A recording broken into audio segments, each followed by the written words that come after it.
Muy buenos días a todos los asistentes de este magno evento. Que sea un motivo para celebrar con el general Buitrago y su familia la aparición de su libro, ¿Podremos derrotar la ira de mil cabezas? Esta importante obra enorgullece a nuestro sello editorial Liqué y considera una contribución importante a la difícil situación social que enfrenta no solamente Colombia, sino casi toda Latinoamérica.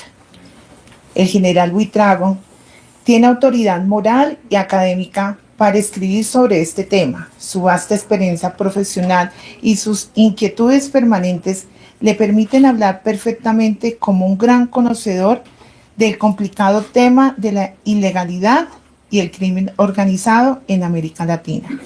Coincidimos con el prologuista del libro, el doctor Francisco, en que la criminalidad, la inmoralidad son problemas que afectan no solamente al país, sino al continente y que se ha extendido al paso del tiempo. Lo vemos en las dictaduras, en los regímenes del comunismo, en las diferentes dinastías, y eso hace que el aporte del general Buitrago sea más valioso porque está enfocando un problema universal. Tenemos que guardar la esperanza de derrotar algún día la ira de mil cabezas y al final así tiene que ser, pero es un camino arduo por la descomposición social que existe y por la ventaja que se le dejó tomar al tema. Hoy en día hablar de criminalidad, deshonestidad, prostitución, etcétera, es un tema casi normal, es cotidiano y abarca todas las esferas del poder, desde las más altas hasta las más bajas, en el sentido de hacer de la criminalidad organizada actividades de la vida cotidiana. Todos estos factores hacen más meritoria la publicación del general Buitrago, porque está fijando una caudalosa situación en la pérdida de los principios morales. Es un ejemplo del patriotismo querer aportar con esta obra al general Buitrago para la solución de uno de los problemas grandes que en la actualidad se presentan. La conciencia tiene que cambiar totalmente, entendiendo que la educación es la formación que se le da a la sociedad, a los niños. El cambio de conceptos, de valores, son elementos necesarios para derrotar la ira, proceso que se llevará, creemos, varios años y esfuerzos de voluntad de los gobiernos y de los hombres en general, y siendo conscientes de que el mal es difícil de acabar fácilmente. Pero mientras existan ciudadanos como el general Buitrago que se esfuerzan en poner su cuota para la solución de estos problemas, son admirados por la sociedad que comparte con él la necesidad de que estos actos de criminalidad, tráfico de armas, tráfico de drogas y de personas desaparezcan de la humanidad, porque si no desaparecen, podríamos pensar que es la sociedad la que tiende a desaparecer en manos de estos criminales.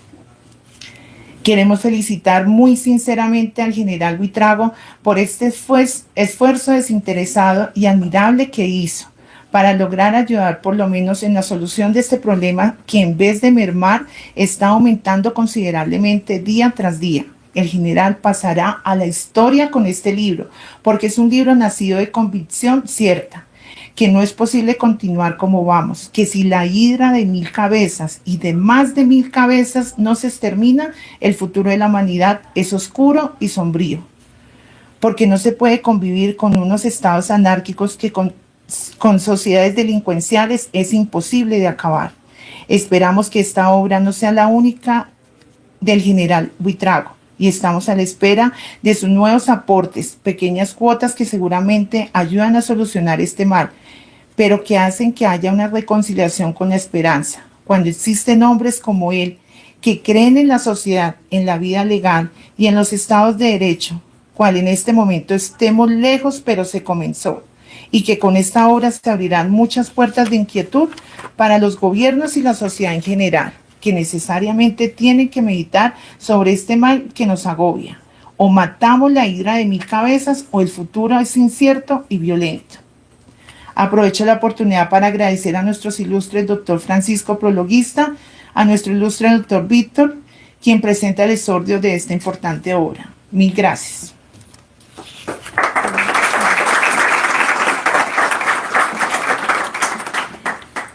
Gracias, Claudia. Ahora nos preparamos para recibir un mensaje muy especial por parte del doctor Francisco Rojas, quien nos envió un mensaje para este evento. Es un placer saludarlos. Como ustedes bien saben, la principal amenaza a la estabilidad democrática en las Américas es el crimen organizado. La ciudadanía exige respuestas. La mayoría de las veces esta no llega. El libro Podemos derrotar la hidra de 1000 cabezas del general Juan Carlos Buitrago explora nuevos caminos y analiza en profundidad estas amenazas. En primer lugar, quiero felicitar de manera muy especial al general Buitrago, a la editorial, a todos aquellos que han hecho posible esta obra. Me siento muy honrado que el general Buitrago me haya pedido escribir el prólogo de este importante libro que marcará un momento importante en la lucha contra la criminalidad organizada en Colombia y en la región latinoamericana. Es esencial reconquistar el control nacional territorial y el monopolio de la violencia. Esto solo será posible si se logra crear una alianza de cooperación entre los ciudadanos de carácter público-privado que posibilite restablecer y fortalecer los procesos democráticos y la institucionalidad democrática capaz de enfrentar este gran peligro que, como señala el libro, es equivalente a una hidra de 1000 cabezas que aparece en distintas partes, vuelve a aparecer y se refuerza con actividades ilegales. El crimen organizado asumió la globalización y se transnacionalizó. En la actualidad los negocios del crimen organizado son los más variados: la minería ilegal, los secuestros, las extorsiones, la trata de personas, el aprovechamiento de miles de migrantes que cruzan por nuestra región, la explotación sexual, el lavado de dinero, el trasiego de armas, además de la narcoactividad. El crimen organizado crea áreas de control con gobernanza criminal y es necesario enfrentarlas sobre la base de políticas de Estado que reafirmen la democracia. Es lo que el general Buitrago permite comprender de mejor manera cómo estas amenazas afectan a la gobernabilidad democrática. La delincuencia internacional exige nuevas respuestas. A la pregunta de este libro, ¿se puede derrotar a la hidra de 1000 cabezas? El general responde que sí, que es posible enfrentar y derrotar la hidra de 1000 cabezas del crimen organizado transnacional. Para ello es necesario tener un trabajo coordinado, políticas de Estado, desarrollar una inteligencia suficiente y que sea capaz de abordar los temas fundamentales, tanto a nivel nacional como en la coordinación internacional, para descabezar esta hidra, generar gobernabilidad democrática, fortalecer el Estado de Derecho, recuperar la estabilidad, la seguridad y la armonía en las sociedades. El general Buitrago da pistas claras en este libro los caminos a desarrollar. Muestra cómo es necesario enfrentar la corrupción que es transnacional y nacional, y que esta es la que le abre las puertas al crimen organizado y a la impunidad, porque ella se liga al lavado de activos que provienen de las economías ilegales, del contrabando y de distintos mecanismos para recaudar fondos. Si no se ataca la huella del dinero, no habrá posibilidades de enfrentar la isla. El general da pistas de cómo enfrentar la línea del dinero, el comercio ilícito, el contrabando, las falsificaciones, y de qué manera la justicia cumplida puede cumplir un rol esencial en este campo. Es esencial fortalecer los sistemas judiciales para que permitan visualizar y tomar medidas efectivas sobre los recursos económicos, sobre las propiedades de quienes ejercen el comercio internacional, el comercio nacional, ligado al crimen organizado.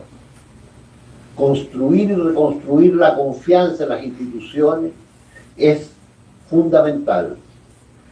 La pandemia de la violencia que recorre América Latina, que siendo el 8% de la población mundial, representamos más del 30% de los homicidios dolosos, es fundamental, porque esto está ligado a nuevas formas de violencia, el sicariato, el reclutamiento de jóvenes como soldados, como producto del desempleo juvenil. Aparece una fuerte cultura de la ilegalidad que saca a los estudiantes de las escuelas, y por lo tanto es necesario fortalecer los gobiernos locales, regionales, los alcaldes, los gobernadores, los síndicos, para que puedan actuar y reforzar los sistemas educacionales y tener áreas en las cuales la ciudadanía tiene el control en sus comunidades. En Colombia tiene alrededor de 26 por cada 100.000 homicidios. Ese es el promedio nacional, porque en más de 250 municipios no hubo homicidio.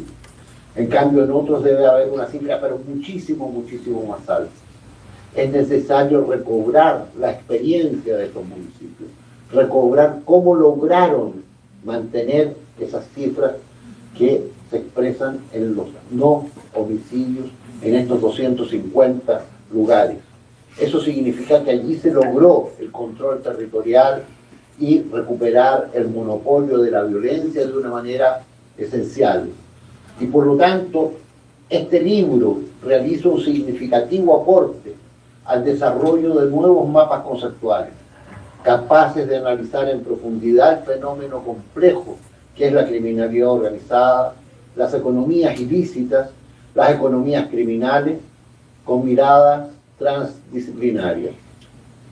El general Buitrago posee más de 3 décadas de experiencia como oficial superior de la policía, donde alcanzó el grado de brigadier general, y con el trabajo de seguimiento del comercio ilícito en su país. El libro Podremos derrotar la hidra de 1000 cabezas aporta enseñanza y estudio en el crimen organizado, la corrupción y la violencia. Es un libro de estudio para el aparato estatal, pero también para las organizaciones de la sociedad civil, porque les va a permitir comprender las complejidades de esta hidra, pero también cómo, cuando se concerta la voluntad democrática, es posible derrotarlo. Muchísimas gracias, general Buitrago, por este importante aporte. Mi saludo como rector de la Universidad para la Paz en esta importante presentación. En el sentido no solamente de trabajar en lo técnico, en lo profundamente esencial, sino también reconocer los valores de la familia, bien sea de la familia de sangre, de la familia profesional, de la familia de la policía, porque ciertamente, como nosotros decimos, los buenos somos más. Y precisamente, mi general, para mí es un tremendo, por no decir inmenso honor que usted me haya invitado, que me haya acogido para hacer esta presentación y estas breves palabras, la verdad.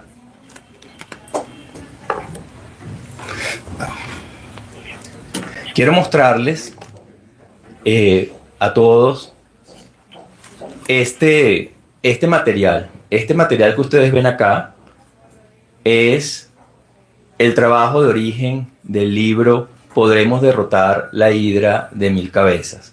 Esto que ustedes hoy van a recibir ya en un formato definitivo, en un formato final, ha significado horas de estudio, horas de trabajo, que uno lo dice fácil cuando comienza a escribir. Vamos a este proyecto editorial, vamos a escribir, pero una cosa es decirlo, y como yo siempre digo, la mayor distancia del planeta es la distancia que existe entre las ideas, entre su cabeza y la mano.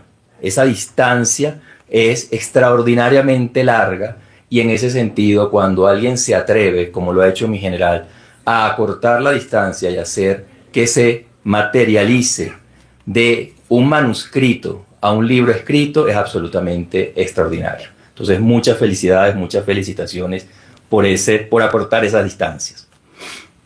Mi tercer mensaje es evidentemente para la editorial Diqué, representada hoy por la doctora Claudia, quienes nos han acompañado de una manera generosa en todo el proceso editorial de esta obra que se presenta el día de hoy, 16 de diciembre. El doctor Eduardo Quiseno, que no nos puede acompañar físicamente, pero está de corazón y de espíritu con nosotros, que también envía un saludo muy especial, y verdaderamente la editorial Diqué, generosa como siempre. Doctora Claudia, muchísimas gracias. Al Instituto de Ciencia Política, que es un referente para la nación y para la región, también mi agradecimiento muy especial, porque nos acoge, porque nos enseña, porque nos recibe y nos permite verdaderamente estar en un espacio que nos encuentra, y que a mí, como ya se podrán cuenta por el acento, como venezolano de origen, cuando nos preguntan o me preguntan, ¿y qué le pasó a Venezuela? Bueno, a Venezuela y a los venezolanos nos pasó que cedimos espacios, fuimos cediendo espacios, y precisamente contar con el Instituto de Ciencia Política, un espacio que nos acoge en la mañana de hoy, es darnos precisamente esa posibilidad de no ceder espacios, de los espacios que son tan necesarios para que se materialice la idea de los buenos somos más, y en donde, con independencia del momento económico, político, social que pueda estar viviendo una nación, nosotros tenemos que seguir todos los días de manera incansable construyendo no solamente país, construyendo patria, pero también, sin duda, construyendo una región y un planeta, que es la otra pregunta que muchas veces me hacen, y les digo, el problema es planetario. El problema de la seguridad es un problema planetario, con sus distintas características, es decir, las características que presenta Colombia no necesariamente van a ser las características que presente la India, pero nos puede sorprender en la realidad de las cosas la cercanía que muchas veces los problemas de seguridad encuentran, si esté usted en territorio colombiano o esté usted en territorio indio. En realidad el tema de la seguridad es hoy un problema planetario, es un problema global. En mi interpretación del fenómeno criminal, yo he llegado a la conclusión que, con independencia del tiempo que nosotros estemos viviendo, aquí nos toca no desfallecer. Y cuando digo no desfallecer, me refiero a que la tarea es diaria.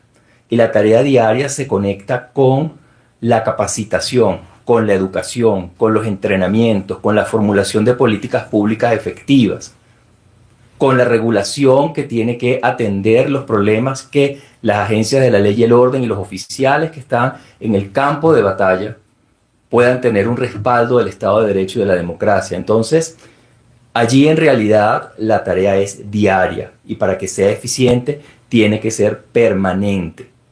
Esto no puede ser solamente una tarea del año 24 o del próximo año 25, es una tarea que de manera disciplinada se tiene que realizar de forma constante.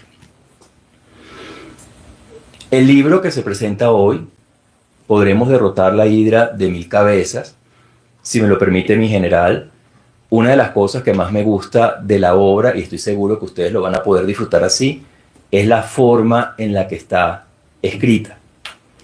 Y está escrita de una manera casi a título de anécdotas, porque precisamente esta obra trata de su experiencia, de lo que fue viviendo, de lo que fue construyendo. Entonces el lector va a disfrutar de principio a fin un trabajo que es la historia de una vida y de unos casos que usted fue viviendo, mi general, y que le permiten a usted y le permitieron reflexionar y plasmarlo por escrito. Obvio, hay un hilo conductor, que es el tema de la seguridad, y es la pregunta de base de la obra. Pero en eso el lector va a poder encontrar un disfrute capítulo a capítulo y el sabor ese sabroso de la lectura que se lee de manera corrida, a pesar de ser casos cada uno de ellos distintos. Puede parecer quizás a veces un poco desalentador las historias que se cuentan, ¿no? Porque hablan de criminalidad, hablan de corrupción, hablan de temas que son realmente difíciles a veces de entender que ocurran todavía en el siglo XXI, pero es parte de la historia de la humanidad, sin duda. Sin embargo, yo pienso que la obra termina con un mensaje muy positivo, y es precisamente la invitación a que trabajemos de manera colaborativa, que trabajemos desde las instituciones con un enfoque multisectorial, multidisciplinario, pero de eso que a veces se dice tan fácil, colaboremos. Pero en la colaboración la mano izquierda no se habla con la mano derecha y cada quien va por su lado. Uno de los aprendizajes de mi general Buitrago que yo quiero rescatar acá es: la foto es importante. Sí, cuando hay la incautación y cuando salen todas estas cajas de producto ilegal, armas, narcóticos, y corremos a tomarnos la foto es importante. Pero como bien lo narra el general, y es especialmente su mensaje, aquí la obra tiene que ser la desarticulación de la organización criminal. No nos quedemos en la fotografía, no nos quedemos solamente en el trabajo inicial que va de la inteligencia y la incautación. Vamos a proveer la judicialización del fenómeno para hacer de forma sostenible esa desarticulación a la cual está llamada precisamente la prevención y combate de la economía criminal. Cierro señalando lo siguiente. Esta obra va a ser parte de la lectura obligada, y digo obligada porque, bueno, a veces uno dice, Dios mío, a la gente le encanta hablar, pero no le encanta leer. Ojalá la gente leyera un poco más, pero estoy seguro que esta obra va a ser parte de la lectura mandatoria para poder asegurar que nosotros incluimos en la prioridad de la agenda pública el tema de seguridad. Se habla mucho de inteligencia artificial, se habla mucho de cambio climático, se habla mucho incluso de la prevención del narcotráfico, pero me encantaría que la obra sirva de base para que se entienda en la agenda pública como prioridad el tema de la seguridad desde un punto de vista global. No solamente es el tema del narcotráfico, es el tráfico de tantas otras cosas, y es sin duda alguna el tema, como bien lo dice mi general, la grasa que mueve todo el esquema criminal, que es precisamente la corrupción. Recientemente, uno de los colegas acá presentes me llamaba la atención de una cita que hacían de este servidor, yo ni me había dado cuenta, en donde yo hablaba de este nuevo concepto de los sistemas adaptativos complejos que hemos trabajado tanto, para decir que cuando uno se refiere a las organizaciones criminales actuales, estamos combatiendo sistemas adaptativos complejos. ¿Qué significa esto? Que tienen unas redes que desarticular un nodo particular o específico de la red no significa necesariamente desmantelarla. Por eso, cuando la obra de mi general aborda de manera 360, omnicomprensiva, multidisciplinaria, multidimensional, es precisamente la respuesta que nosotros estamos esperando para hacer una prevención y combate del sistema adaptativo complejo. Mi general, enhorabuena, lo felicito, yo me siento acogido, honrado por usted, por su familia, y pues nada, este es el principio de muchas otras cosas que vienen, les aseguro. Muchísimas gracias.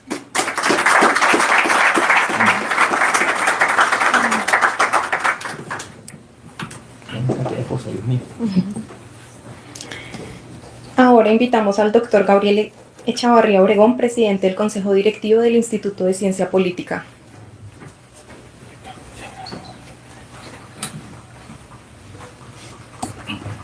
Buenos días a todos. Muchas gracias por venir al instituto. Como ustedes pueden saber, el instituto es una institución que ha venido trabajando desde hace más de 25 años, fundada por mi padre Hernán Echavarría. El trabajo del instituto es trabajar sobre la estabilidad de la democracia, la libre empresa y los derechos personales de todos los colombianos y los ciudadanos del mundo en general. Trabajamos sobre temas geopolíticos como el actual, que es muy importante, y trabajamos sobre temas políticos regionales y nacionales, como ustedes pueden ver en las múltiples publicaciones y actividades, conferencias que hemos hecho. Yo tuve el honor y el placer de conocer al general Buitrago cuando era un teniente, y era una persona desde ese tiempo muy dedicado, muy inteligente y muy audaz. Le tocó manejar unos sitios muy complicados en la época colombiana de los últimos 20 y pico años. Colombia ha sido un país que siempre ha tenido contrabando. Contrabando ha sido una cosa muy normal, mucho antes de que llegó la droga. Yo que tuve mucho que ver con la reorganización de los puertos de Colombia, y hoy en día manejo 6 puertos, les puedo decir que el problema, si acaso, se ha vuelto peor, porque la droga ha incentivado a los criminales, les ha dado más fondos y les ha dado más capacidades de lo que tenían antes. Antes era meter una nevera por el puerto de Cartagena para poderlo vender por allá en una calle, en una esquina. Eso era el contrabando que había en Colombia, el contrabando de licores y de cigarrillos. Hoy en día tenemos el contrabando de armas que están matando hoy en día a colombianos. Tenemos el tema de la plata que está entrando libremente al país, de contrabando que es el producto de la droga. Estamos trabajando en contra de la exportación de la droga, que si bien el trabajo que hemos acordado con diferentes entidades internacionales, que es un contrato que hemos firmado todos los puertos para evitar que el comercio sea involucrado en el narcotráfico. Les puedo decir que eso ha resultado en una reducción muy grande de la exportación legal, es decir, a través de comercio legal de la droga. Ustedes ven las múltiples capturas que se han hecho en todos estos años gracias a la Policía Nacional, a la inteligencia, a antinarcóticos, que muchos de ellos han dado sus vidas. Y nosotros cambiamos el sistema de informar cómo se capturan las cosas. Siempre le metemos la culpa al perro. Decimos que el perro fue el que olió. Esa es la forma de evitar que la información salió por otro lado, que es la parte más importante, es la inteligencia. Cómo los antinarcóticos, cómo los que trabajan en anticontrabando consiguen la inteligencia. Y yo creo que eso es una parte muy importante de este libro, que explica precisamente los desafíos de cómo saber qué es lo que hay que hacer para evitar el daño, sea de hacia afuera o hacia adentro. Entonces, con esas pocas palabras, y en general, muchas gracias por venir. Le cedo la palabra. Gracias.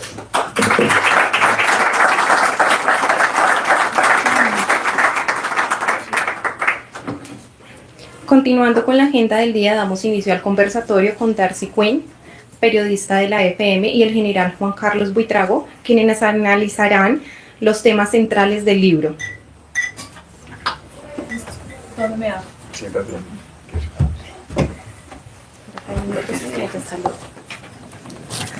Bueno, muy buenos días a todos. Bienvenidos, gracias por acompañarnos, y a las personas que también nos están acompañando por streaming, muchas gracias por estar en esta mañana.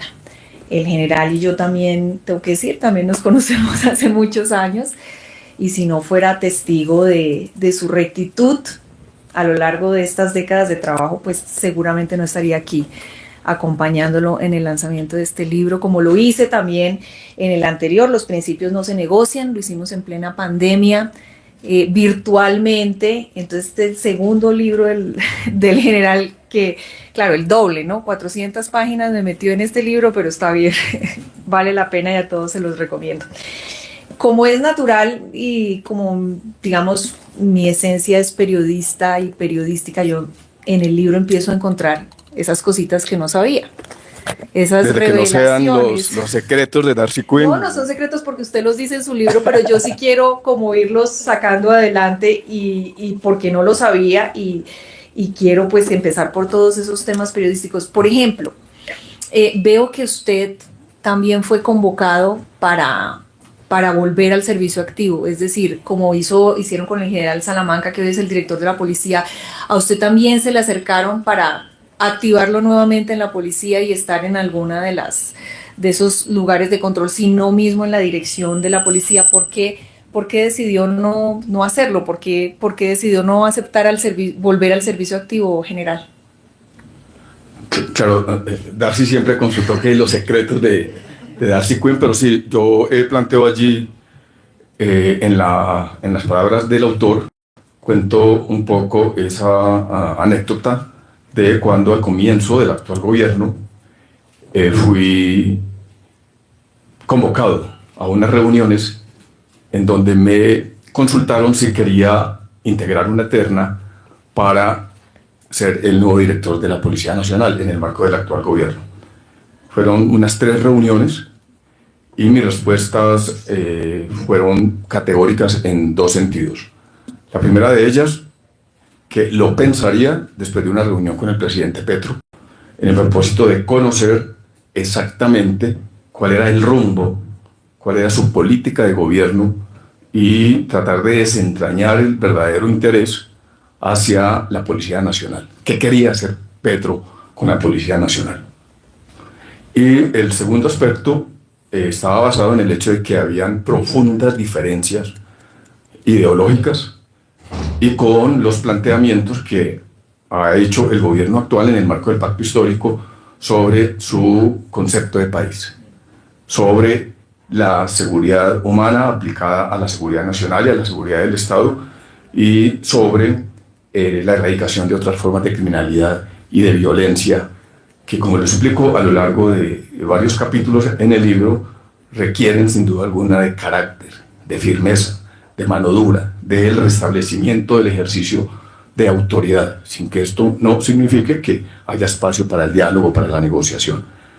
Entonces, esa experiencia durante muchos años me permitió asumir esa posición, pero principalmente, también, esto no lo digo en el libro, he tenido una convicción en el sentido de que no es conveniente para la institucionalidad, particularmente de nuestras Fuerzas Armadas, el reintegro de... ¿Pero se dio esa reunión con Petro o no? No se dio. Entonces, ¿qué lo llevó a decir no? Esto definitivamente no va, cuando estamos hablando de un momento apenas empezando, ¿no? Esto no va por el camino que yo quiero.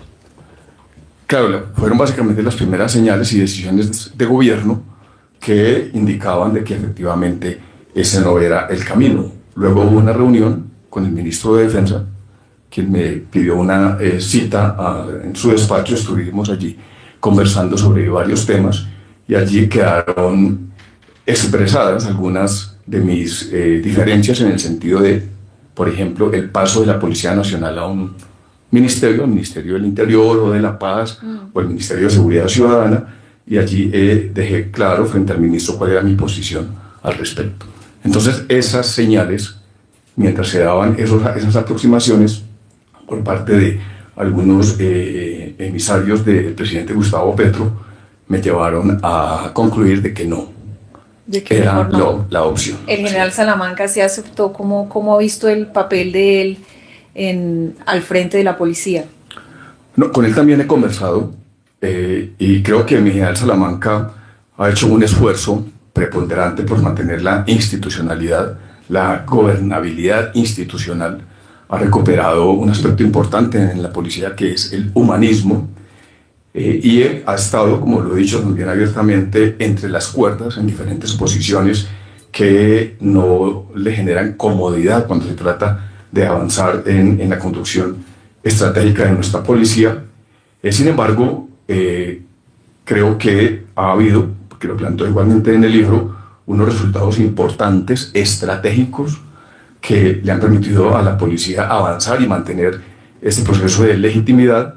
No obstante, creo que sí existen fracturas, tensiones y dilemas al interior de la institución cuando se trata de conducir la política de seguridad, de tal manera de que ese impacto de una política estratégica para recuperar la seguridad ciudadana y la seguridad a nivel nacional sí encuentra fracturas, dilemas y contradicciones a todo nivel. Como lo hemos dicho anteriormente, se lo dije igualmente en mi conversación con él, la necesidad de garantía suficiente para que los policías puedan actuar, la importancia de que no vuelva ese síndrome de la Procuraduría o de los derechos humanos que a veces tiene maniateado a nuestros policías y soldados de la patria, y finalmente la importancia de que se aseguren los recursos, el financiamiento necesario para que la policía pueda avanzar en mantener las capacidades que requiere para prevenir y combatir estas formas de violencia y de criminalidad. El otro punto, el otro secreto que me encontré dentro de sus páginas fue el del coronel Oscar Dávila. Y para quienes no saben de qué estoy hablando del coronel involucrado, a ver cómo lo pusiéramos, estaba en Casa de Nariño y estuvo involucrado en todo el episodio de la nana, de Laura Sarabia, etcétera, etcétera. Entonces él termina quitándose la vida, pero usted le llega una nota de la mamá de él y usted lo incluye dentro de esas páginas. ¿Qué le decía la mamá del coronel Dávila? Pues yo quiero rendirle un homenaje a doña Emily porque hoy nos acompaña doña Emily. Si me lo permite, allá está doña Emily, la mamá del coronel. Ay, no sabía que estaba ahí. Me alegra mucho haber hecho esta alusión a su hijo. Me pareció que era muy importante la mención de él. Sí, en verdad, cuando murió mi hijo, habló muy bonito de nosotros como familia. Entonces eso me obligó a buscarlo, porque uno es grato al perdón. Tan difícil que no perdona, Señor. Tranquila. Es difícil. Mi hijo en un oficio. Y yo estaba viajando y había encontrado a mi hijo muerto. Es difícil. Por eso acudí a general. Porque en la Salamanca me llamó y me dijo que a la hora de venir muy ocupado.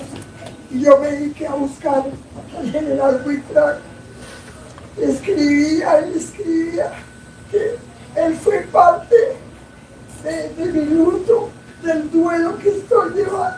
Él me acogió para poder ayudar a llevar este dolor que solo uno como mamá no entiende. Pero Oscar, para mí, no obró mal. Él cumplió con su función y él se fue dichoso a trabajar en Casa de Nariño. El día que lo llamaron, me dijo: mami, ¿usted qué opina? Papito, lo que usted decía. Pero como realmente hubiera sabido esto, yo no hubiera dicho: no sé qué es. Porque es difícil y uno vuelve y piensa qué pasó con él. Entonces es un dolor muy grande, porque solo yo lo siento. Muchas personas se acercan a uno, pero el dolor no le pasa. Por eso he tratado de seguir al general, porque él me ha escuchado. Yo le escribo, me mandó su libro, porque es parte de mi duelo. Yo fui docente durante 36 años, formé personas rectas, y mi hijo siempre cuando me llamó: perdone mi mamá que yo fallé, porque de pronto él incurrió por sus subalternos. Yo amo a mis subalternos y tal vez eso fue el dolor grande. No sé si mi hijo se quitó la vida, eso hay que dar dudas, pero lo importante que fue un gran ser humano. Nunca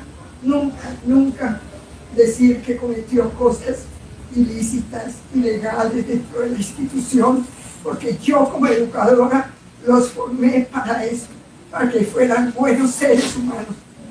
Mi hijo mayor es teniente coronel del ejército también estuvo mucho tiempo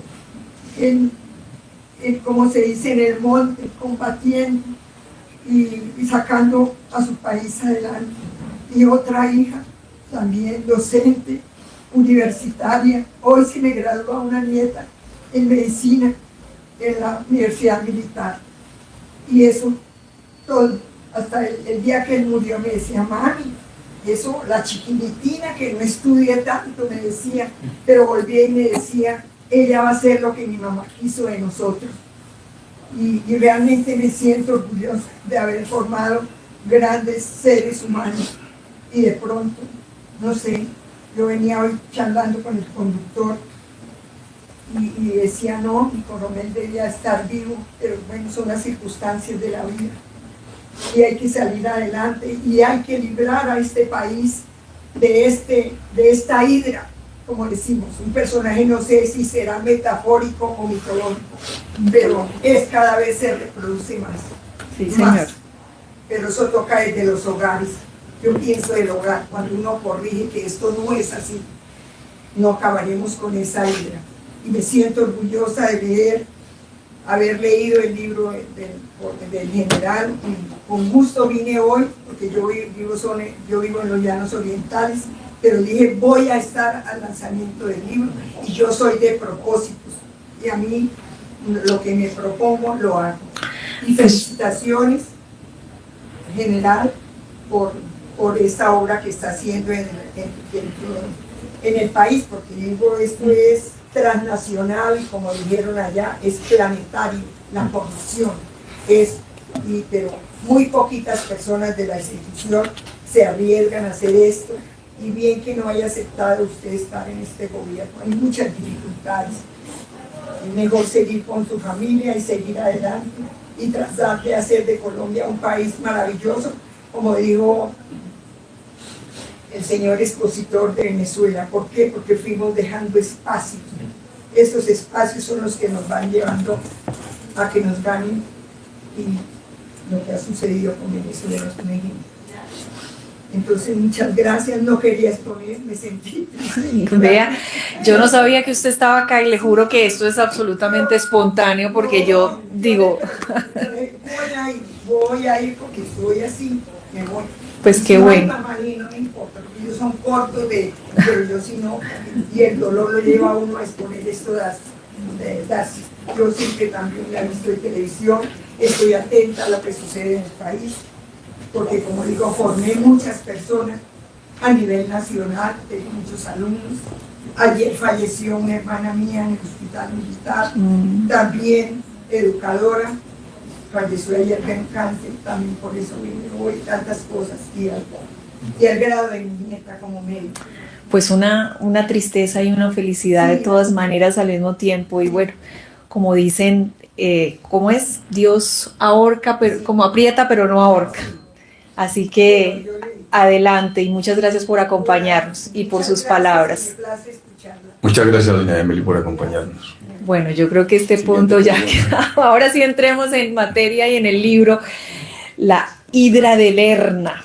Discusión que tuvieron familiar sobre si le ponían o no ese título a su segundo libro, pero de todas maneras es bastante simbólico, porque es eso, las 1000 cabezas. Es que aquí en este país cogen a alias Pichi y salen 50.000, son como cucarachas, yo lo digo así, es como aplastan a una y salen un montón. Aquí desde que tenemos nosotros memoria, Pablo Escobar, el cártel de Cali, y no, uno cree que ya, cogieron a Pablo Escobar, ya le dieron de baja y se acabó. Mentiras, hay 50 Pablitos que están saliendo por ahí, es decir, pareciera que es como un imposible acabar con todo eso. Por cada capo que cae, salen 50.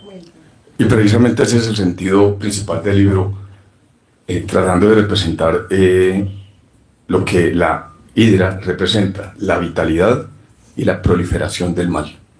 Y aquella hidra que en el inframundo quería asumir el poder de ese inframundo, acabar con el resto de monstruos, derrotar al cancerbero y apoderarse, según la mitología griega, del mundo en su momento. Pero la única manera de derrotarla fue cauterizando sus tentáculos Hércules con la ayuda de su sobrino Yolao, y eso le permitió finalmente destrozar la Hidra y su derrota culminante.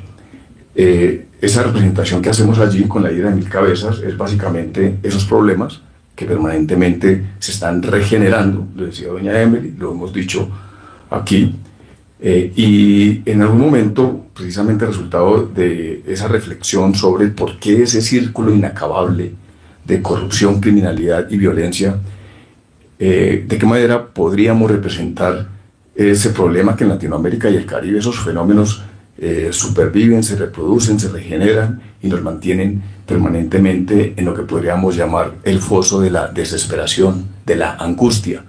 Cómo salir precisamente y evitar que esa hidra de 1000 cabezas tenga en Latinoamérica y el Caribe y en Colombia el hábitat perfecto para reproducirse y para sobrevivir. Por eso abordamos esos 3 grandes problemas donde la cabeza de la hidra es la corrupción. Siempre he dicho que donde hay delito, criminalidad y violencia es porque hay corrupción, y la corrupción es el principal combustible de estos fenómenos. Y cómo definitivamente, si queremos acabar con la criminalidad y la violencia, necesitamos primero acabar de manera determinante con la corrupción. No, pues yo sí decía, no, fácil. Entonces dice cómo acabamos con esto, con educación, con que el poder no lo tenga el dinero, que no sea la motivación principal, cuando las cárceles sean sitios de rehabilitación. Y yo decía, pues es una utopía. Claramente es una utopía, porque ¿cuándo vamos a llegar a esa sociedad perfecta? Que además no la tienen, todos coincidimos, es un tema global, no la tiene nadie. Solamente cuando lleguemos a eso vamos a lograr derrotar a la hidra. Exacto, y allí viene precisamente el primer capítulo de Darcy, que se titula Metástasis en el poder, el ciclo inacabable de la corrupción. Y por aquí está María Victoria Llorente, que quiero también agradecerle a María Victoria, que ha sido una de mis apoyos importantes, tanto en mi primera obra, Los principios no se negocian, y ahora en que me ha ayudado a encontrar la descripción perfecta y la transfiguración literaria para mencionar de la mejor manera estas problemáticas. Allí lo que se plantea es que definitivamente, si no hay legitimidad en los líderes que conducen este país a todo nivel, político, económico, social, fuerzas armadas, etcétera, y si seguimos en ese círculo de corrupción que vemos cotidianamente en nuestro país, escándalo tras escándalo, difícilmente podremos acabar con la corrupción, pero consecuentemente con esos graves problemas de criminalidad y violencia que, repito, se reproducen y se regeneran resultado de esa corrupción crónica.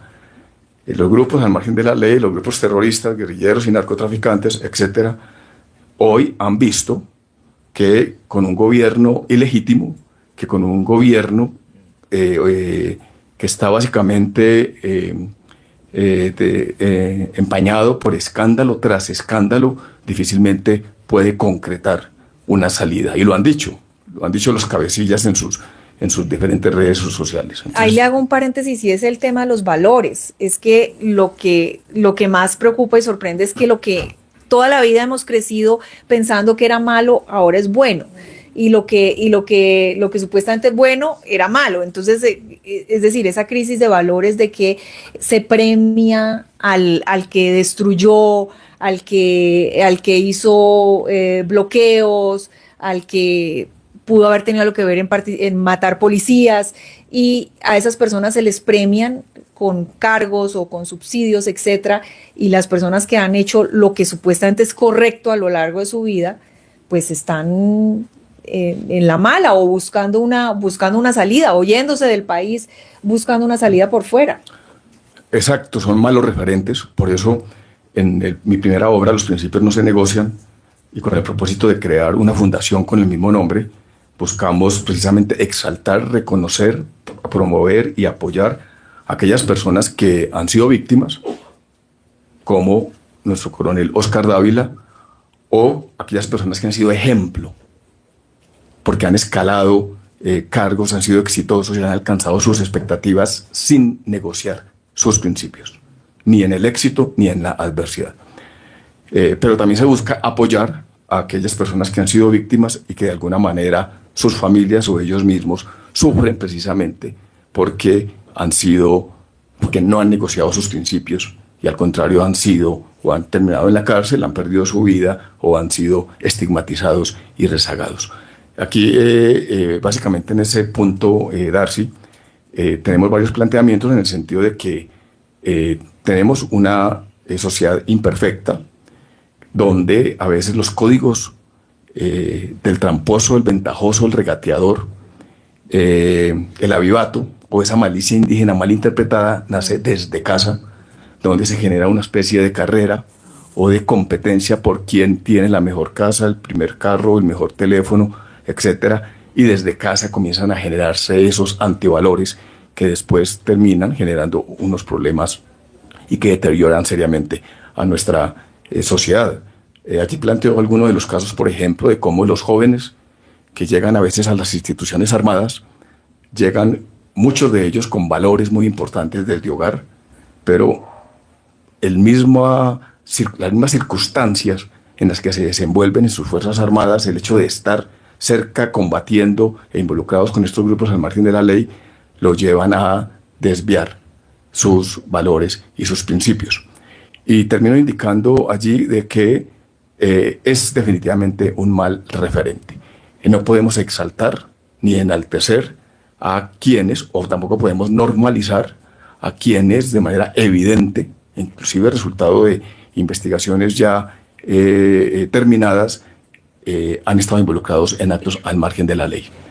Por eso creo que es importante evitar ese tipo de referencias y más aún por parte de los líderes del país. Claro.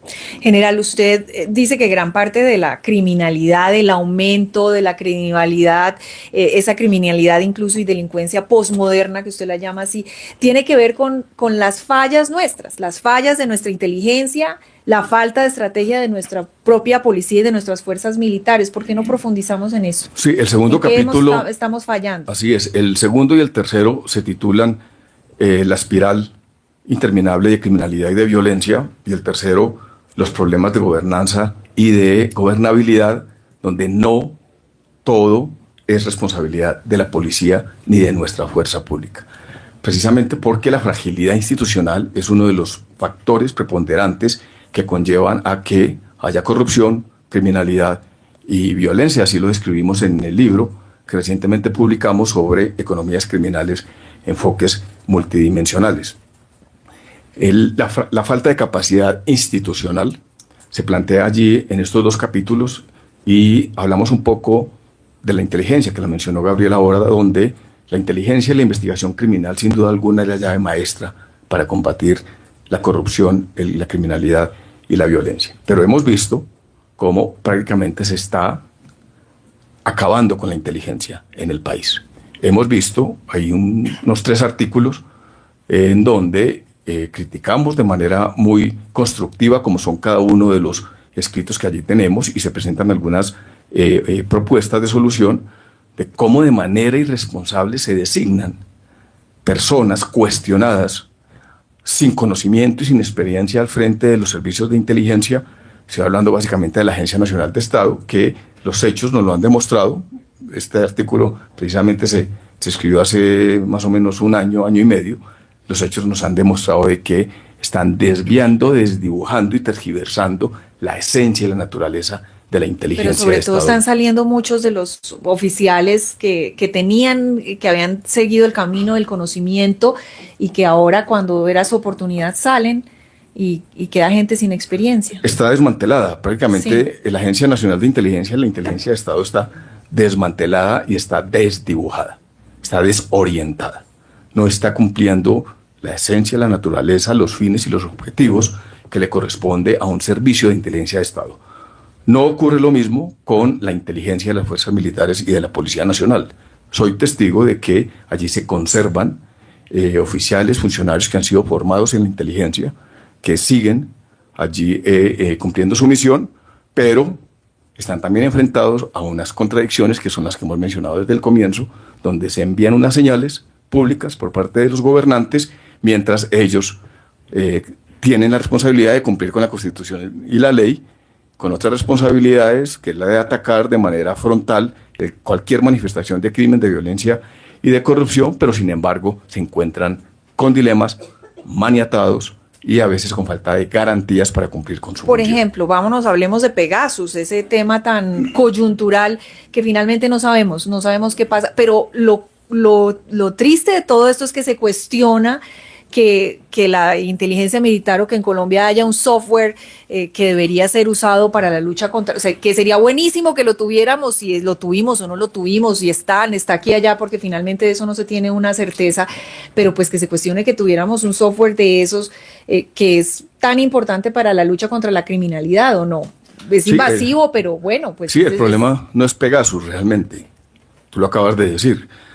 Quienes hemos crecido en inteligencia, y aquí hay muchos de nuestros compañeros y superiores, sabemos que estas son herramientas importantes, como tú lo has dicho, Darcy, en la lucha contra el crimen, la corrupción y la violencia. El problema es la politización y la manipulación de esta información con fines políticos.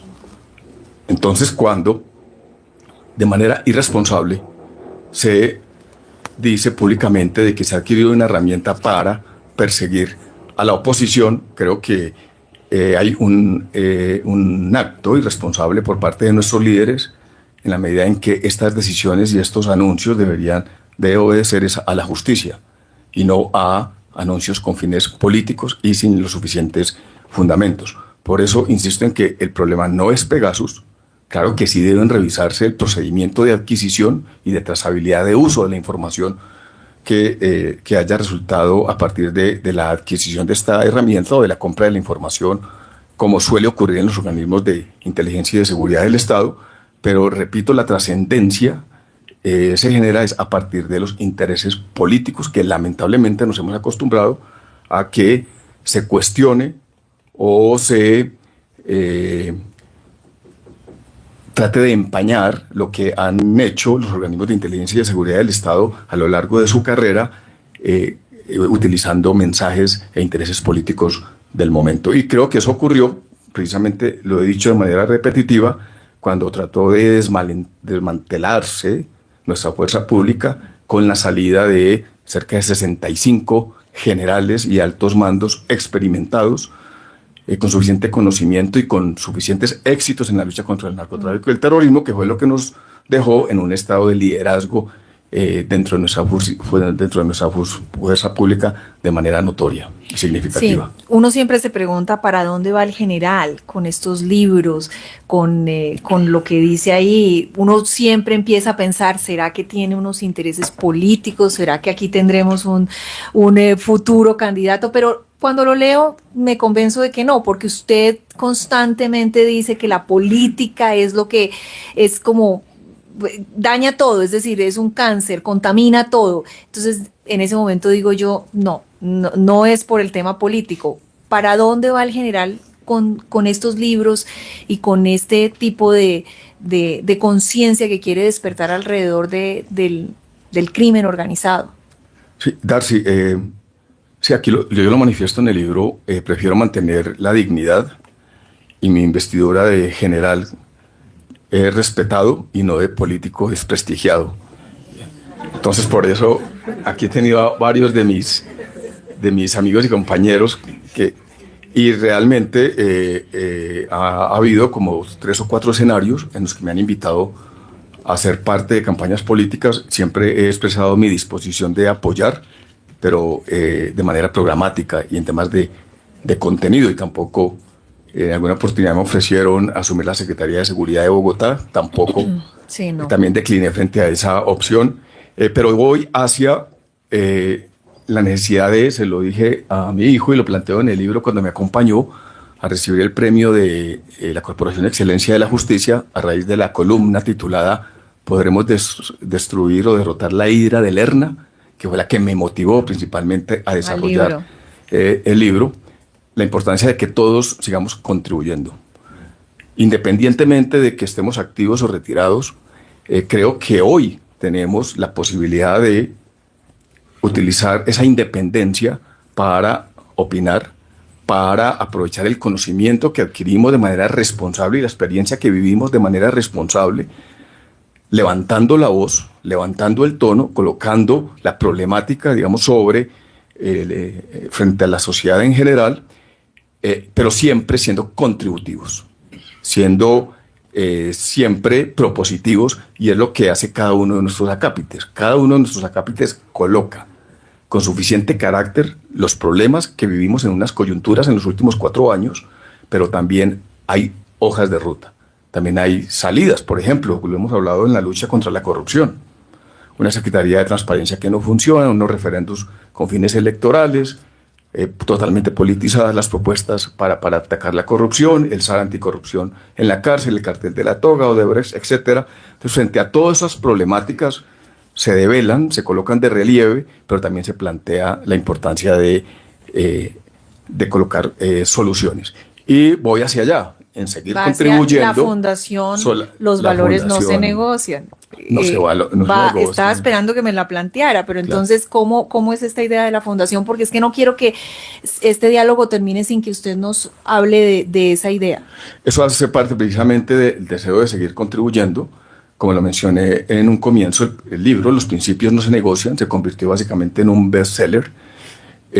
Lo he dejado en muchos lugares del mundo por donde he tenido la oportunidad de estar. Mucha gente me ha llamado, como ocurrió con doña Emily, cuando le envié el libro. Ese libro se ha convertido en un referente importante en la toma de decisiones de muchas personas. Me llamó un fiscal que conocí antidrogas en Panamá General. Después de leer su libro decidí dar un paso acostado porque no resisto esa corrupción y esos problemas dentro de la institución. Y como eso ha ocurrido con muchos policías y ciudadanos que han leído el libro, los principios no se negocian. Por eso la idea es que se convierta en una fundación que permita educar en términos de transparencia, integridad y de lucha contra la corrupción. Segundo, promover la comunicación y la sensibilización de la sociedad en la lucha contra la corrupción, los valores y los principios. Y finalmente, lo más importante, en recopilar fondos que permitan apoyar a las familias, a aquellas personas que han sido víctimas en lo público o en lo privado por no negociar sus principios. Y también prestando para apoyo legal, asistencia, educación, etcétera, pero también promover y exaltar a aquellas personas que sin negociar sus principios es que eso es han lo que sido pasa exitosos. con los funcionarios públicos que no negocian sus principios o que no ceden, terminan en cosas trágicas o llenos de demandas o sacados injustamente o con todo tipo de procesos que tienen que enfrentar luego en la calle y con sus propios recursos. Sí, hay un acápite que quiero recomendar que se titula El silencio de los inocentes. Sí. Precisamente el silencio de los inocentes en el libro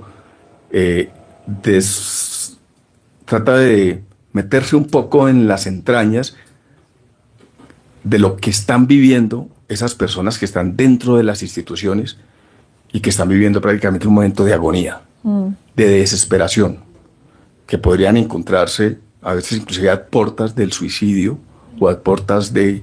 Y esa acápite del silencio de los inocentes hace una descripción de esas circunstancias que viven muchos de nuestros, no solo en el sector privado, en los organismos de seguridad, también en el sector privado, digamos, ocurre público, sino también privado. Pero siempre el mensaje allí, que era lo que decía a mis subalternos y compañeros de trabajo, siempre hay un camino. El camino no puede ser acabar con su vida, terminar en la cárcel o ceder. Tú me hiciste una pregunta cuando presentamos el libro Los principios no se negocian. Bueno, general, ¿usted alguna vez negoció sus principios?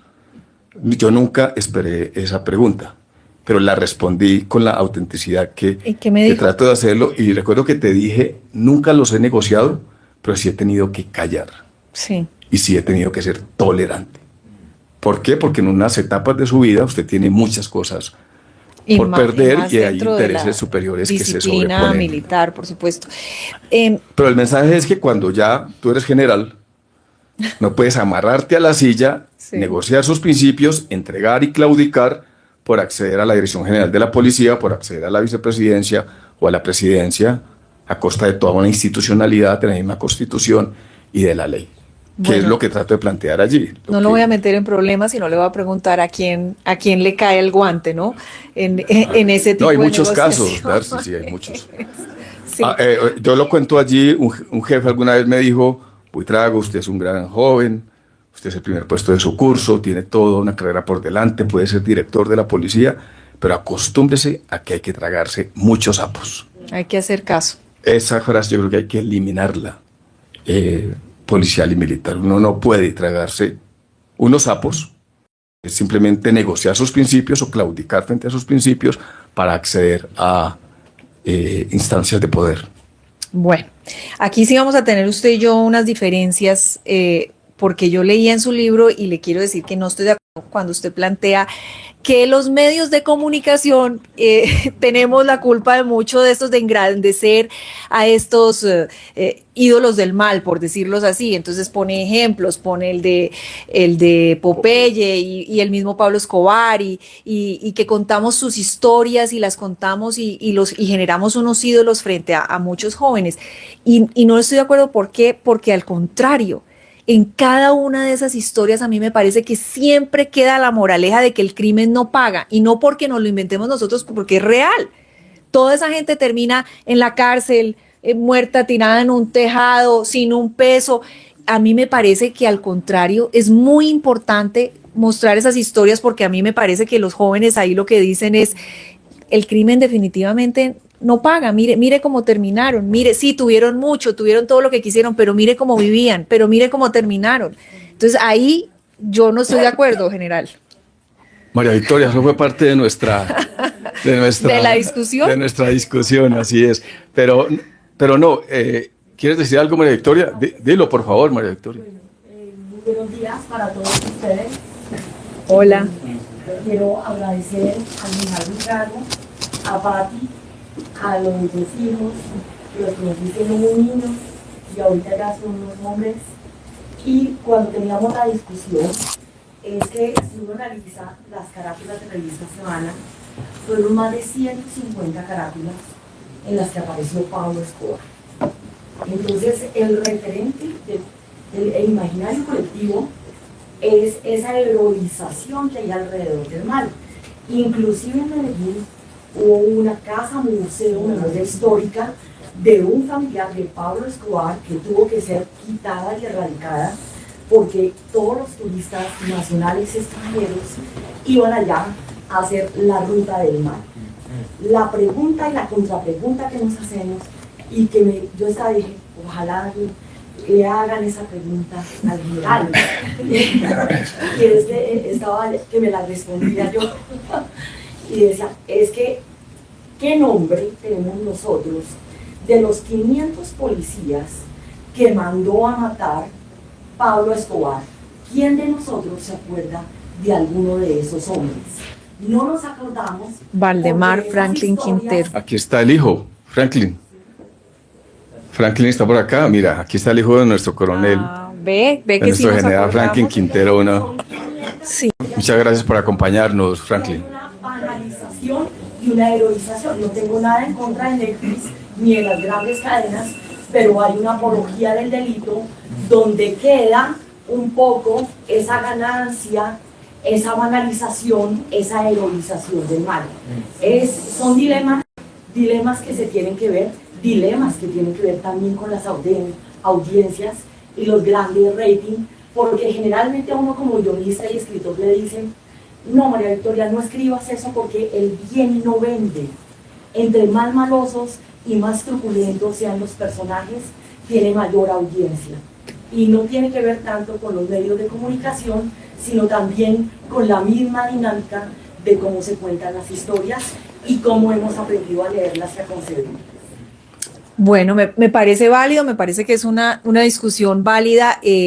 Yo no comparto en que me parece que hay muchas historias de bien que también han sido narradas y que uno las ve y lo inspiran y lo motivan. Yo todos los días también veo películas y documentales de gente que me inspira, pero también veo los documentales de Hitler y también veo los documentales de Pablo Escobar y de Leder y de todo eso. ¿Por qué? Pues porque a mí también me parece que es un aprendizaje por dónde se cuelan estas personas? O sea, ¿qué pasó en su vida para que crecieran esos patrones del mal? Pero también porque me encanta ver cómo mueren y cómo terminan aplastados y absolutamente nada. Entonces, a mí sí me parece, pues... Pero mira, Darcy, parte de la gran frustración estuve ahora en Nueva Delhi y lo único que sabían de Colombia allí Pablo Escobar. era Narcos, la serie Narcos, súper popular.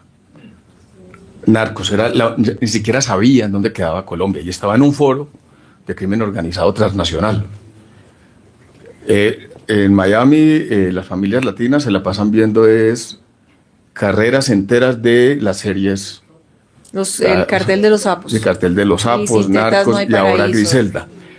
Y aquí el mensaje que estamos transmitiendo es: sí, hay que visibilizarlos, pero no puede ser el menú cotidiano de nuestra sociedad que nos tiene hastiados. Y lamentablemente Colombia es el epicentro precisamente de donde supervive la hidra. O sea, Colombia hoy en día... Sí, pero ¿usted cree que esas series y en efecto convence a que la gente entre en el camino del delito? ¿Usted cree que los jóvenes ven eso y dicen, voy a traquetear? En mi opinión, sí. En mi opinión, más que las series generen, porque usualmente quienes se apasionan por estas series son personas que se mueven en el entorno o que de alguna manera han estado cerca a esos fenómenos o han crecido en esas circunstancias. Y en gran parte creo que sí se convierten en referentes. El caso de Griselda. Cuando yo veo el bus de 2 pisos en París de Netflix haciendo la propaganda de Griselda, le escribió a un amigo. Griselda murió saliendo de una carnicería, claro, vieja y sin un peso, y después de haber pasado como 20 años en la cárcel en Estados Unidos, en una carnicería de Medellín, la persiguieron, no la perdonaron y la acribillaron. Claro, el fin... Horrible. Era el fin que se esperaba, pero yo le escribí a un amigo de Netflix que tiene un cargo importante en Latinoamérica, porque comencé a ver además la serie, me vi la primera 2 o 3 episodios, mi familia es testiga, no pude seguir viendo esa serie, porque dejan a la mujer colombiana en muy mala posición en Estados Unidos. ¿Pero o sea, nos qué? dejan... me alegra porque además esa fue la realidad del final y no quiero pues alegrarme tampoco por el fin desastroso de nadie, pero las primeras 3 episodios son muy lamentables para la imagen de la mujer colombiana en esa serie de ¿Pero Griselda. por qué? Precisamente porque la muestran como la prostituta, como la mujer bandida, como la mujer de dinero fácil, como la mujer violenta, como la mujer que está dispuesta a escalar cualquier nivel, sea en la delincuencia, como en este caso, a cambio de tener poder, dinero, fama y superstición, que es básicamente lo que vemos allí. Sí, pero bueno, igual pasa con los hombres, ¿no? Es decir, que sí, no, claro, hay una serie están, porque una mujer claro, es la rareza dentro de ese entramado, pero bueno. Sí, independientemente del género, digamos, es más resultado de la manera como se presentan allí en la mayoría de las series colombianas, como nos ven en el exterior. ¿El crimen sí paga? ¿Usted cree que el crimen sí paga? Después de toda su experiencia en tantos casos, ¿el crimen sí paga? Porque yo sigo teniendo la sensación de que no, de que tarde, y el caso Anguila, que es uno de los casos importantes que usted trata a lo largo de su libro, el caso de lo que estaba pasando en el puerto de Buenaventura y la niña del Lamborghini y el señor que durante tantos años el crimen pagó, porque se calculaba $25 millones más o menos era lo que él había robado durante todos esos años en corrupción. Pero nuevamente el crimen para mí no paga.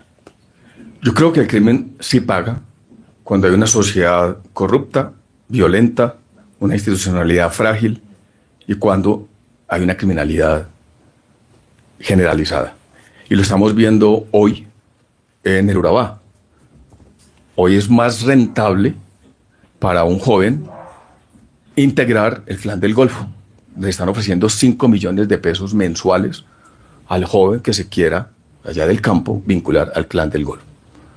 O sea, no hay empresa ni otra institución del Estado que pueda competir con un muchacho que crece en el campo, que no es bachiller y que estas bandas criminales los están reclutando para engrosar eso. Entonces, hacer parte del crimen paga cuando se trata de tener un beneficio económico, donde precisamente las economías criminales se convierten en la principal fuente de estos y combustible de estas organizaciones criminales. Y desde otro punto de vista, los índices de impunidad siguen siendo muy altos en Latinoamérica y el Caribe. El esclarecimiento y la resolución de los delitos es complejo, y por eso tengo una columna que se titula Descifrando el fenómeno Bukele. Estuve allí, hice un ejercicio de campo y llegué a la conclusión de que con carácter y firmeza sí es posible recuperar la seguridad de los ciudadanos.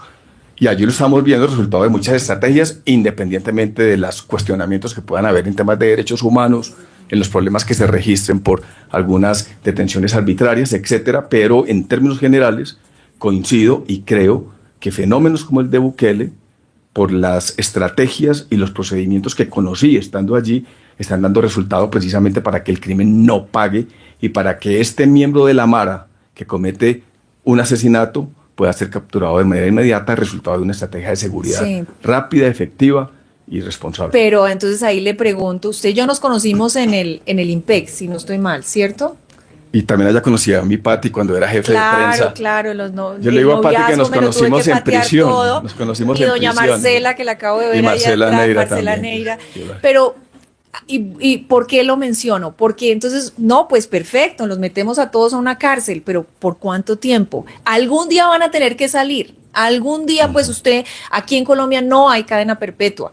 Es decir, van a tener que salir. Y usted conoce las cárceles en este país y usted sabe que las cárceles no resocializan, y yo no sé si las de Bukele lo hacen o simplemente es meter a los malos supuestamente en un sitio donde van a salir más malos, tarde que temprano. Mire, Darcy, estaba precisamente con el doctor Hugo Acero, que se excusó por venir, y él muy generosamente escribió una frase en nuestro libro. Estábamos en Guayaquil el fin de semana, hablando un poco del tema de la política penitenciaria, porque él fue secretario de Seguridad, la distrital estaba bajo su responsabilidad, y hicimos un poco memoria del tema penitenciario. Hay un artículo que también lo recomiendo, que se titula, dentro del libro, El infierno de la celda 7. Y hablo del infierno de la celda 7 porque en el piso séptimo del IMPEC queda la dirección del IMPEC, y en el análisis planteo todo lo que tiene que vivir el director del IMPEC al frente de una institución que, en mi opinión, es absolutamente fallida. Que han intentado, hemos tenido allí los mejores, algunos gobiernos han intentado colocar los mejores para hacer una reingeniería total del IMPEC, y hasta el día de hoy no se ha podido. Ahí vive la hidra de las 1000 cabezas en las cárceles, en el sistema penitenciario. La hidra de 1000 cabezas está en Palacio de Nariño, está en el Congreso, está en la justicia, está en el sector privado, está en las cortes, está en el IMPEC.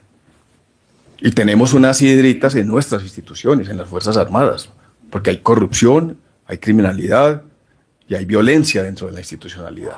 Pues precisamente el mensaje está orientado a que todos tenemos que trabajar en función de contribuir para erradicar esa hidra de 1000 cabezas y evitar que esos tentáculos se regeneren.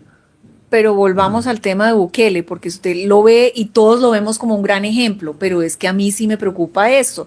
Es decir, ¿qué va a pasar cuando esta gente salga a las calles otra vez? ¿Qué está pasando al interior de ese sistema penitenciario que pueda hacer que la ilusión de que sean mejores personas, que estén rehabilitadas? Sí, de hecho lo mismo está haciendo el presidente Noboa de Ecuador. Ya ordenó construir unas cárceles similares tratando de emular. Pero yo creo que se trata es precisamente no de ser otro Bukele, sino de entender que hay unas circunstancias diferenciales. Colombia, por ejemplo, es un país muy diferente a El Salvador. El Salvador es un país relativamente sencillo de manejar. Colombia es un país mucho más complejo y mucho más, 3 millones más grande. 3 millones frente a cerca de 50 millones de habitantes. La solidez institucional es mucho más fuerte en Colombia. Yo creo que en parte por eso la hidra no ha podido destruir las instituciones. El IMPEC de alguna manera supervive en medio de las dificultades y de los problemas crónicos que tiene, pero sigue siendo una institución. Entonces, volviendo al tema de Bukele, Mire, allí yo voy a decir básicamente tres cosas. Primero, hoy las maras no tienen actividad criminal en El Salvador. Las maras se desplazaron o están en las cárceles, pero ya no están en actividad protagónica en El Salvador. Dos, las clicas y los entornos donde las maras tenían control territorial son absolutamente diferentes. La gente está denunciando, ya la sociedad no tiene esa camisa de fuerza de las clicas que están encima de ellos para reclutar a sus jóvenes extorsionados o para incorporarlos. Y esos barrios están hoy básicamente liberados y bajo el control institucional del territorio. Y finalmente, Bukele está en un proceso de transición en el sentido de que quien va a estas cárceles inmediatas o estas cárceles temporales, luego pasan a unas cárceles que les permiten un programa de rehabilitación y de reinserción social, que es donde está el gran desafío. La gran diferencia. Pero si hay un cambio en los panoramas de violencia. Allá alguien nos estaba alzando la mano, a ver, detrás Laura, de Marcela. creo. Laura, sí, qué pena, no quería que él terminara la idea y cuéntanos. General, bueno, coincidimos en varios aspectos en estas investigaciones, pero tengo una pregunta. Nosotros en el último conteo identificamos aproximadamente 170 grupos entre grupos armados, bandas delincuenciales y estructuras del crimen organizado en Colombia. Cada uno de esos 170 grupos tiene, o más o menos, es decir, es por poner la dimensión en números, es demasiado. Si hoy tuviéramos que cambiar algo en la capacidad de las Fuerzas Armadas, ¿dónde nos enfocamos? Porque claramente no tenemos la capacidad de combatir con la estructura que tenemos hoy a esta hidra. O sea, ¿qué tenemos que cambiar? Sí, aquí hay expertos. Está mi compañero Alejandro, que fue director de inteligencia y además un hombre muy exitoso en la lucha contra el crimen organizado, y otros compañeros que se encuentran aquí superiores. Esta es la pregunta del millón, Laura, y tú como investigadora profesional lo sabes muy bien, pero siempre he dicho de que la inteligencia y la investigación criminal son la llave maestra. La llave maestra.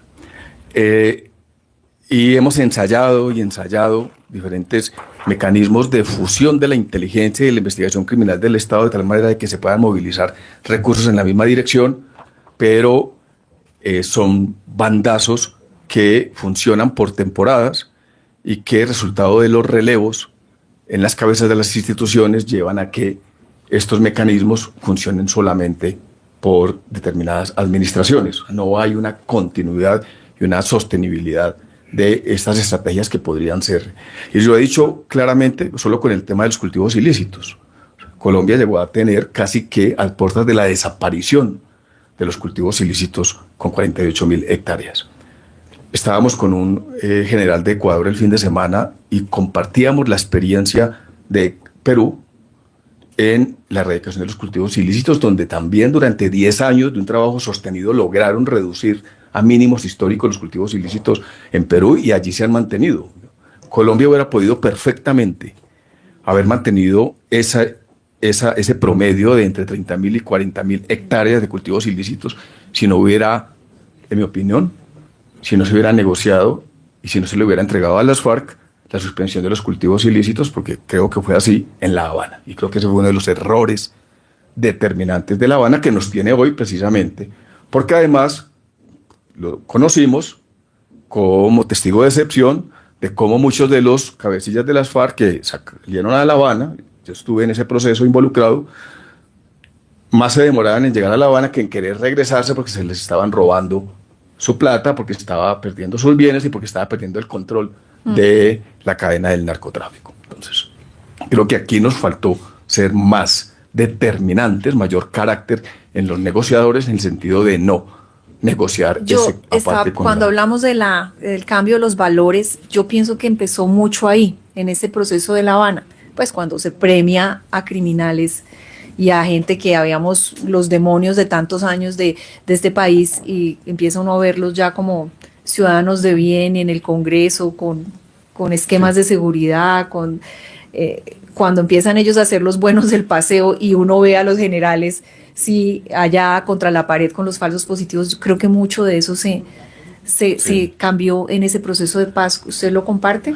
Sí, cierro la respuesta a Laura. Laura, yo creo que las economías criminales, definitivamente hay que desarticularlas. Es el mensaje del libro que recientemente publicamos y vamos para una segunda edición. Hay que atacar los engendros de la violencia donde nacen las fuentes criminales. Estamos hablando del Catatumbo, Arauca, el Urabá y el Pacífico Sur, sobre todo esos 4 que tienen un despliegue nacional e internacional y donde nacen todas estas fuentes criminales que tienen inclusive impactada la capital de la República. Y 2, la inteligencia y la investigación para responder la pregunta de Laura.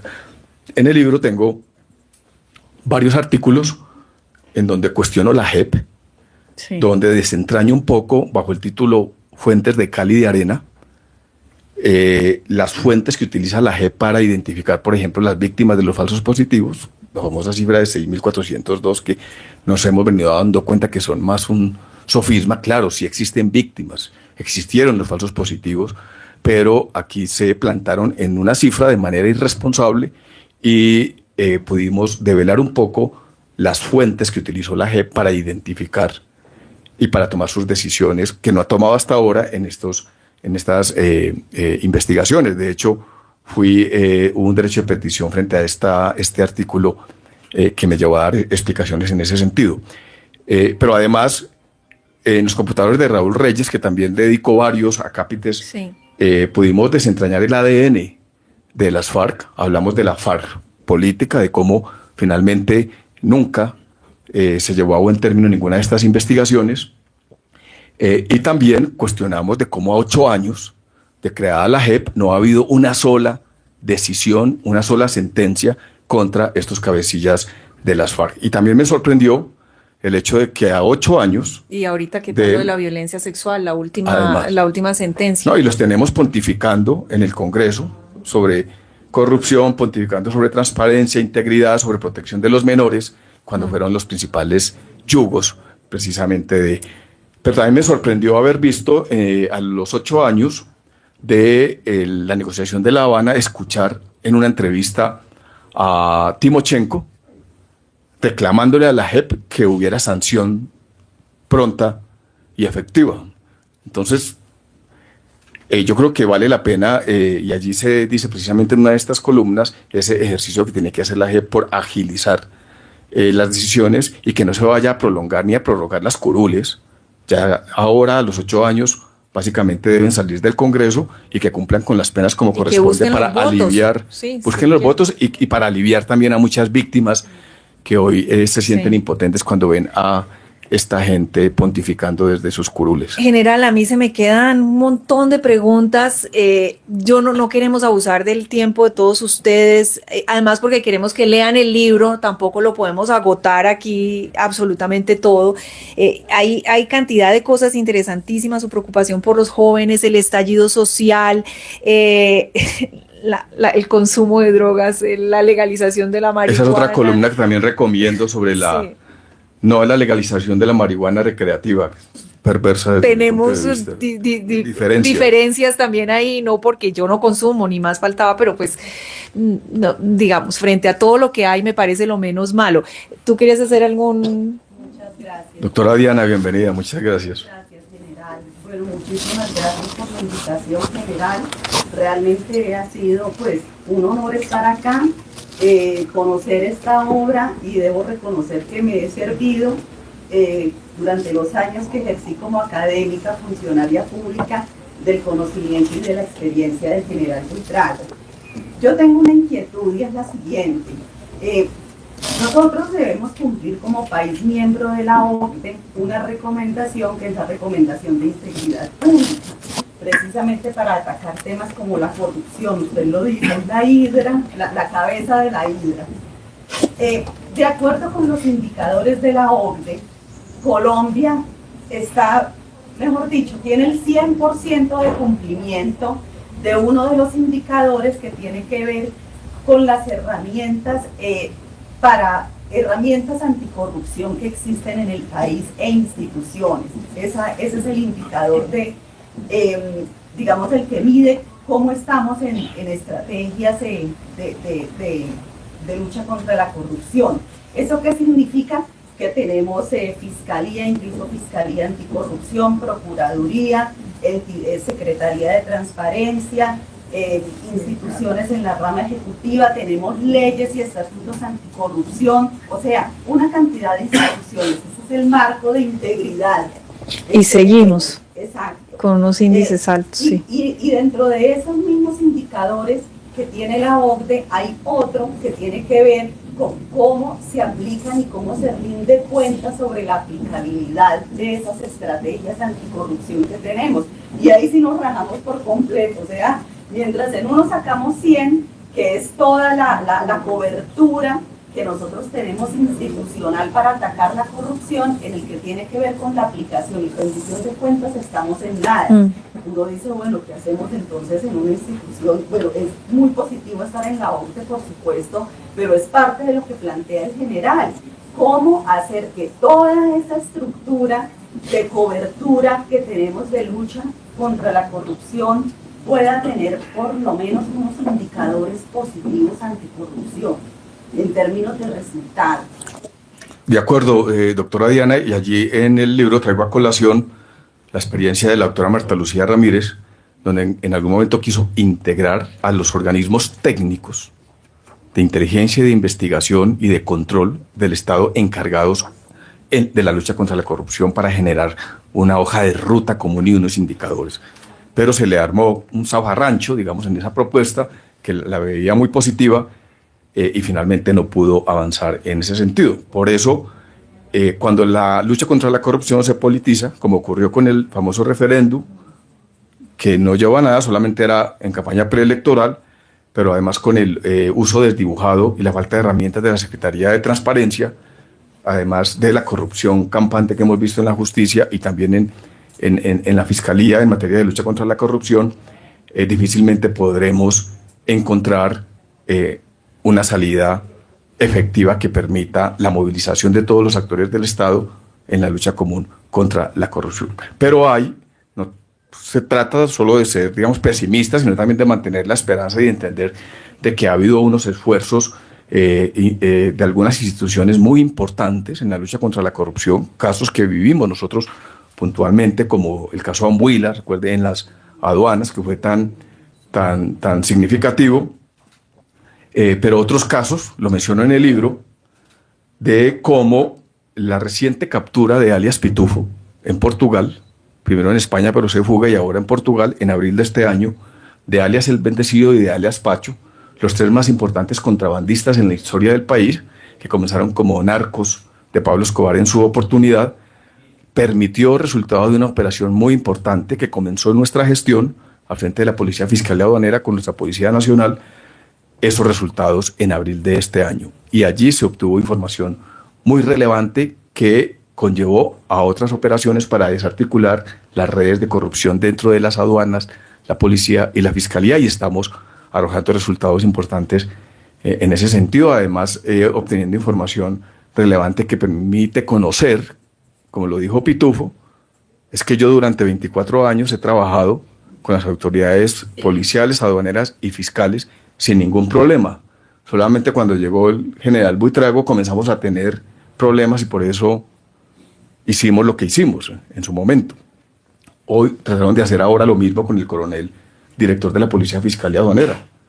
Y el resultado de esa operación a cubierta es la que permite judicializar y generar la captura de estas personas. Creo que hay unos esfuerzos individuales importantes, pero sí se requiere, sin duda alguna, insisto en que ese esfuerzo que la doctora Marta Lucía Ramírez quería materializar en su momento, de integrar los actores del Estado responsables en la lucha contra la corrupción bajo una misma hoja de ruta, con unos indicadores precisos, como funciona la Comisión Interinstitucional de Lucha contra el Contrabando. 11 iniciativas, todos los actores del Estado con indicadores precisos para atacar el lavado de dinero, la fraudación fiscal, tributaria, aduanera, etcétera. En cada uno de los frentes podría arrojar mejores resultados. Y eso lo planteamos en uno de los acápites del libro, doctora Diana. Pues general, como le decía, se me quedan 1000 preguntas, 1000 capítulos todavía. Mejor dicho, si quieren saber todo lo que ha pasado en los últimos, yo diría, en las últimas 2 décadas o en la última década, en materia de temas de escándalos y absolutamente todo está ahí, incluyendo lo más reciente, todo está dentro del libro. Yo solamente quiero terminar con la pregunta del libro. ¿Es posible acabar con la hidra de 1000 cabezas? Es decir, estamos muy negativos todos, yo creo que es el momento del país, pero ¿es posible? Sí, la respuesta allí, Darcy, es categórica en el sentido de que si seguimos como estamos, no vamos a derrotar la hidra de 1000 cabezas. Pero al final, que es el capítulo 6, trata precisamente de mantener un mensaje esperanzador, positivo, sí. optimista, digo, en el sentido de que sí es posible. Es más, tenemos que derrotar la hidra, tenemos que eliminar la hidra de 1000 cabezas de Latinoamérica y del Caribe y especialmente de Colombia, porque se ha convertido en el hábitat perfecta para reproducirse y regenerarse. Y para eso, ¿qué se necesita? Pues lo planteamos a lo largo del libro, pero especialmente unos líderes legítimos, casi que un outsider en la política, que llegue con otra visión, que esté distanciado de la mermelada de la maquinaria, que es lo que hemos visto y los cambios que han prometido precisamente están demostrando lo contrario. No, si los otros robaron, ¿por qué nosotros no vamos a robar? Sí. Entonces, con esa posición, pues difícilmente vamos a acabar con la corrupción. Pero además, la importancia de trabajar los principios y los valores desde casa, precisamente porque esta cultura del ventajoso, el tramposo, el avivato o el regateador lleva a generar unas conductas proclives al delito, a la ausencia de principios y de valores desde casa, dentro de las mismas instituciones, y esto pues nos lleva a mantenernos en ese foso de la desesperación. Por eso el libro está dedicado a todos los colombianos y ciudadanos del mundo que no se resisten a ser incapaces de salir de este ciclo inacabable de corrupción, criminalidad y violencia, porque sí es posible salir de ese foso de la desesperación. General, muchas gracias. Siempre un placer hablar con usted. De nuevo, Darcy, muchas gracias por acompañarme. Nos vemos en el otro libro. Sí.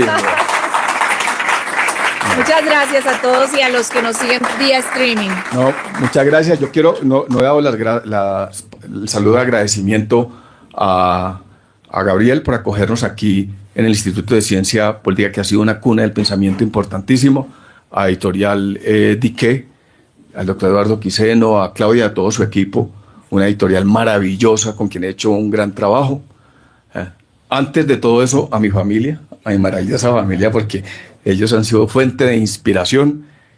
También al doctor Francisco Rojas por el prólogo, al doctor Víctor Guerra por el exordio, la doctora María Victoria Pérez, que ha sido una acompañante en estos escritos, a todos los soldados y policías de la patria, a los medios de comunicación que me permitieron también escribir, publicar, porque esta es una compilación de 3-4 años de generar conocimiento, pero de muchas décadas de experiencia que se plantean allí, y a todos los compañeros y a mis superiores que han estado y que siguen conmigo, porque de ellos he aprendido bastante. Y a Franklin y a doña Emily, héroes de la patria, qué bueno tenerlos acá. Muchas gracias de nuevo.